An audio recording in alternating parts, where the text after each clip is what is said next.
ஓகேவா இல்லையான்னு சொல்லுங்க. சொல்றேங்க உங்க வாய சரோஜக்கா. சரி, நாளைக்கு அந்த ஃபங்க்ஷன் சொன்னாங்கல்ல, அதுக்கு போயிட்டு வந்துருங்க. நாளைக்கு பசங்களுக்கு ஸ்போர்ட்ஸ் டேல, அதனால. நீங்க போக மாட்டீங்க? நான் போல, நீ போயிட்டு வந்துரு. நான் மட்டும் எப்படிங்க தனியா போறது? வீட்டுக்காரர் இல்லாம அப்ப நான் மட்டும் போனேன், எல்லாரும் அங்க ஒரு மாதிரி எல்லா பொண்ணுங்களும் என்னையும் முறைச்சு பார்க்கும். என்னடா வீட்டுக்காரர் இல்லாம தனியா வந்திருக்கானே அப்படின்ட்டு. சரி பரவாயில்லைங்க, எனக்கு வேலை இருக்கு, இல்லைன்னா நான் வருவேன்ல.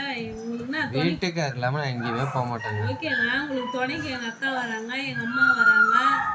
உங்க அம்மாவா? உங்க அம்மாவா? அம்மா மட்டும் வேணாங்க. ஏங்க? அப்புறம் என் கூட வந்துட்டு என்னையே சுத்தி சுத்தி பாத்துட்டு இருப்பாங்க.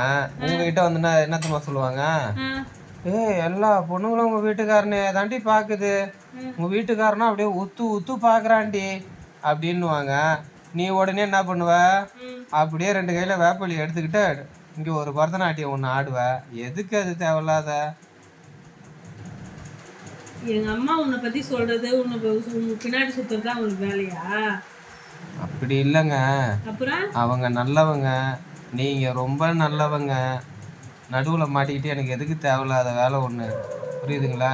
நீ ஃபங்க்ஷனுக்கு போயிட்டு வா, இது எதுக்கு உனக்கு தேவையில்லாத? போயிட்டு வா, நீ கரெக்டா இருந்தா நீ அதெல்லாம் சொல்ற? வீட்டுக்காரர் இல்லாம நான் போக மாட்டேங்க. எங்க அம்மா வருவாங்க, போ. எங்க வீட்டுக்காரர் கூட தான் நான் எங்க இருந்தாலும் போவேன். நீங்க வாங்க போலாம். ஏய், எங்க அம்மா வராங்களா, அப்புறம் என்ன? அவங்க தான் எனக்கு பெரிய வில்லங்கமே. வேணாம், ஓகேவா? இதுக்கு மேல நான் என்ன சொல்றது? போ. சோ ஸ்வீட்டுங்க.